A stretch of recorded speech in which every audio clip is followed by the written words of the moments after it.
Olá a todos, sejam bem-vindos. A gente vai continuar aqui a nossa fala, nossa apresentação sobre a cultura material do mundo micênico. E aqui eu vou focar mais em aspectos arquitetônicos. A gente vai começar pelos centros administrativos, eu vou falar mais deles, porque eles são mais escavados, né? Eles chamam mais atenção. Então, há uma tradição, né, desde ali do Schliemann, de escavar esses grandes edifícios.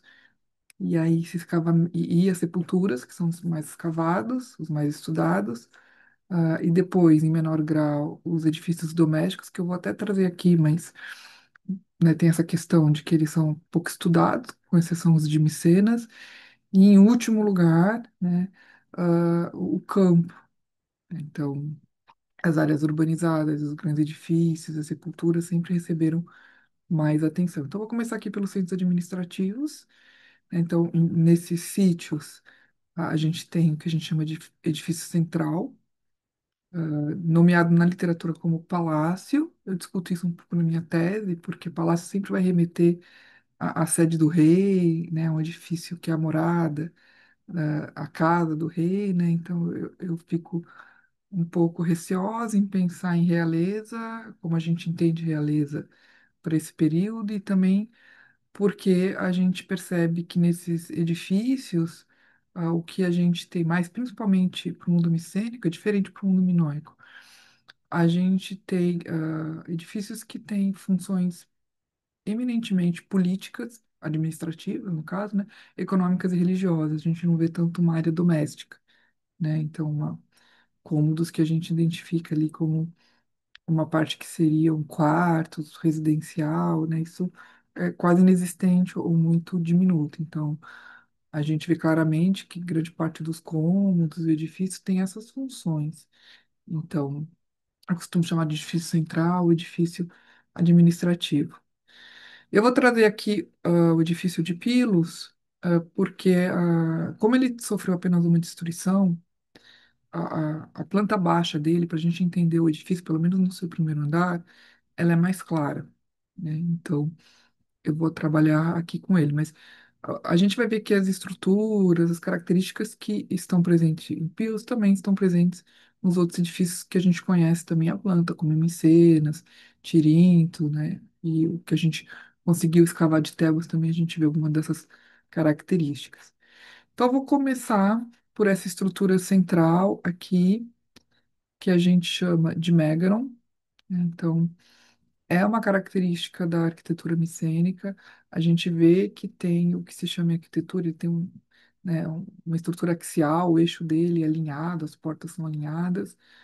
Há uma especulação de que aqui a gente tem mais ou menos a planta do que mais tarde, né, séculos para frente, vai ser a planta, né, a estrutura arquitetônica do templo grego, que é muito parecida com isso aqui, mas aqui a gente tem o cômodo principal e central de todo o edifício micênico. Então a gente entende que essa sala, a gente tem dois vestíbulos, né? Um pórtico, um vestíbulo e uma sala principal, geralmente com uma lareira central, rodeada por quatro colunas, que é o que eles chamam de sala de trono, porque a literatura está chamando de palácio, mas a gente vê ali, né, geralmente na parede não de frente para a entrada, né, mas na parede lateral, um assento, então isso é chamado de sala do trono. Provavelmente uma sala de assembleia, onde funções políticas e religiosas estão acontecendo. Então, aqui tem uma foto para vocês verem já ali da escavação antiga de Pilos, né? Vindo de trás, como se a gente estivesse olhando de trás do edifício, né? A sala central, que é chamada de sala do trono, o vestíbulo e o pórtico, dessa estrutura que é chamada de Megaro. E aí, se a gente olha com cuidado, a gente vê vestígios de pintura. E esses edifícios têm muitos afrescos, que eu acabei dividindo, né, de falar os afrescos sobre os afrescos em outro momento, mas cabe aqui dentro, né, da decoração desses edifícios. Então, aqui dá para ver na lareira central esses vestígios, né, de pintura, as paredes também, o chão também. E a partir desses indícios, a gente tem uma reconstituição aqui de como seria essa sala principal central do Megaron de Pilos, aqui é para reconstituição de Pilos, com base nos vestígios dos fragmentos de pintura, tanto parietal, que a gente chama de afresco, quanto ali da lareira, né? Então, também entender um pouco da estética do bronze e como há um diálogo muito interessante com o Mediterrâneo Oriental, outras coisas que a gente conhece para o mesmo período ali na Palestina, no norte da África, na Anatólia. A gente vê também aqui, eu vou para o sítio de Tirinto para vocês. Eles não têm a mesma orientação, né, esses edifícios, mas a gente vê também em Tirinto, o Megaron, em Micenas também, ali, né, o Megaron. Então, essa é uma estrutura que todos esses edifícios compartilham.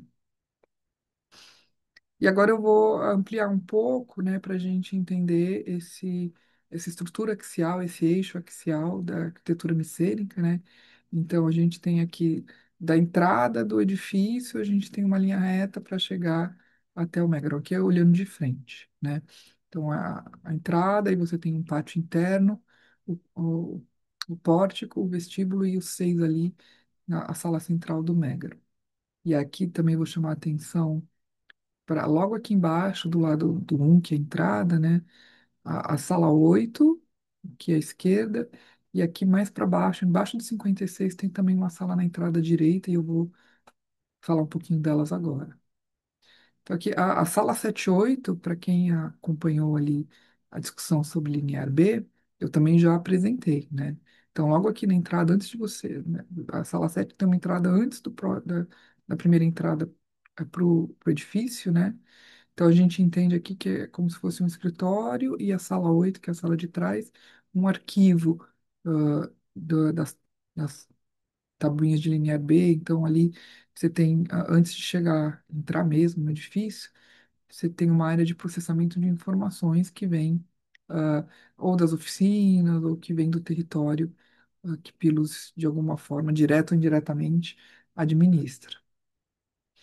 E aqui, né, que embaixo da sala 56, como eu chamei, não aparecia muito naquela imagem, sala 57, que também tem uma entrada, né, independente ali do edifício, a gente tem o que eles chamam, né, de uma banheira, tá? É uma sala para a gente fazer abluções, né? Então, assim, você está vindo de fora, antes de você entrar no palácio, aí você vai ali lavar pés, lavar mãos, né? Então, também tem essa função, e aí eu quero chamar a atenção que aqui dentro dessa banheiro, dessa, né, estrutura para água, a gente também dá para ver claramente aqui, né, o afresco, as pinturas, como isso era decorado.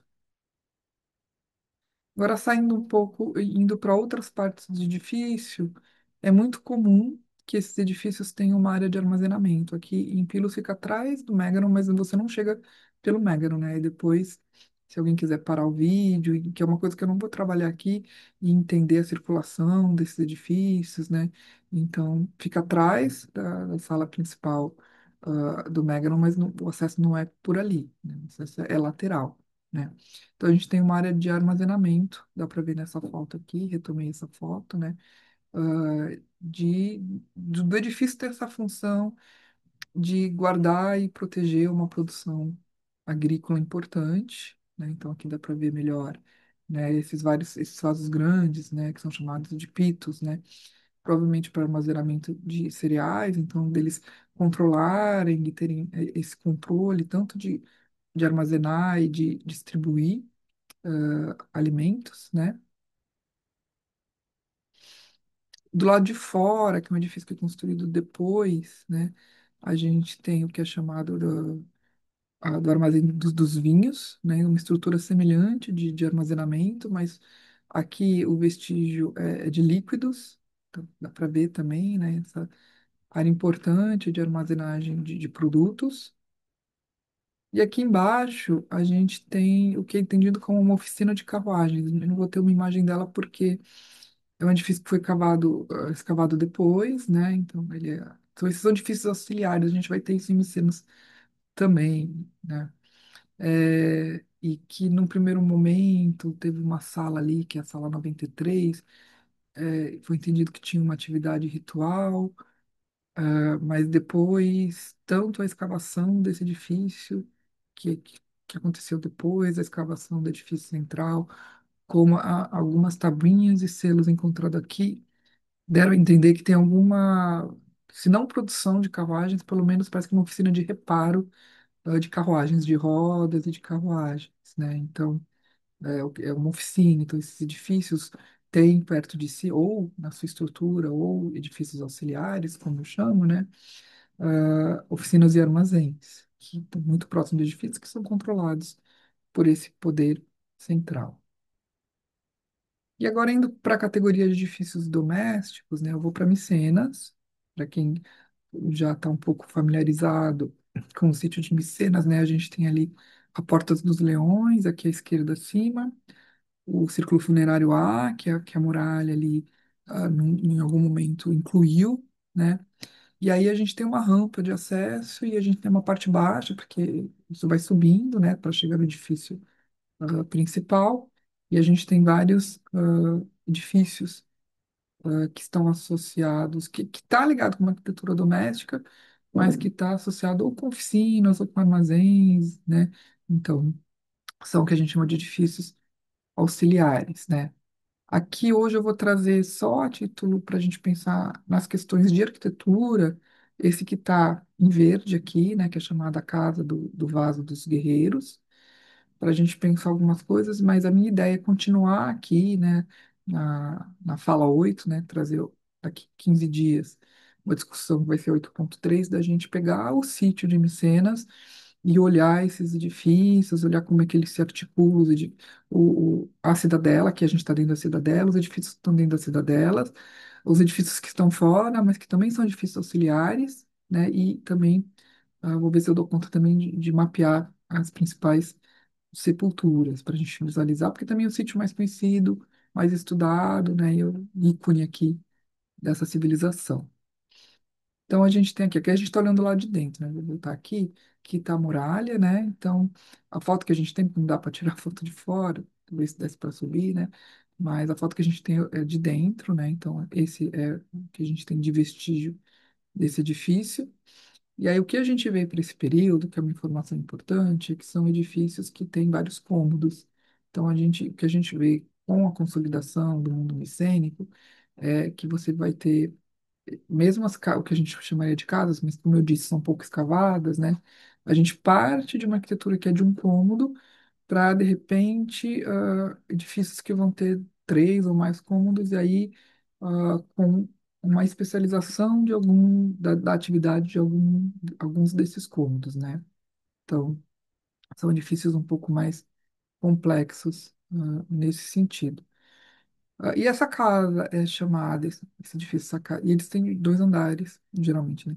É chamada da Casa do Vaso dos Guerreiros, porque é aqui que foi encontrado esse vaso, que também bastante conhecido ali já do 3C, né, já do 1200, já do finalzinho do mundo micênico, né, com a representação desses guerreiros, desse vaso é bem famoso. Eu já devo ter trazido ele em algum momento, agora eu não me lembro, mas, acho que numa apresentação geral eu trouxe um pouco, falando da cerâmica ou do período 3C, né, então é por, esses edifícios são nomeados ou por quem escava ou por alguma característica que os diferencia dos demais, né?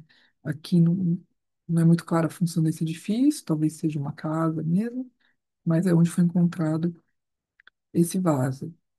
Na próxima fala, quando eu explorar em cena, vocês vão ver que os edifícios foram nomeados assim, ou porque eles têm alguma característica. Então, tem, por exemplo, a casa do marfim, onde foi encontrado muito marfim. Então, se especula que seja uma oficina de marfins, a casa do mercador de vinho, porque tinha um armazém, com muitas ânforas, na verdade, ânforas embaixo, mas vasos com alça em estribo, com vestígio de vinho, né? Depois, aqui mesmo dentro da cidadela, tem a casa de Tissuntas, que foi o arqueólogo que escavou, então a gente entende um pouco como a gente nomeia esses edifícios e essas áreas de escavação, as próprias sepulturas, né, que tem nome ali referido à Casa dos Artridas e assim por diante, né? Então, era um pouco disso que eu queria falar para vocês, de vocês entenderem um pouco a estrutura arquitetônica, de conhecer um pouco. Aqui sempre lembrando que aqui é uma introdução, né, para quem quer conhecer, e aí às vezes eu trago algumas referências bibliográficas, alguns sites. Não trouxe hoje porque a gente vai explorar as cenas, e aí eu trago mais para quem quiser se aprofundar, para quem quer conhecer um pouco mais. Então, já fica o convite para semana que vem a gente conhecer um pouco do sítio de Micenas. Muito obrigada, até uma próxima.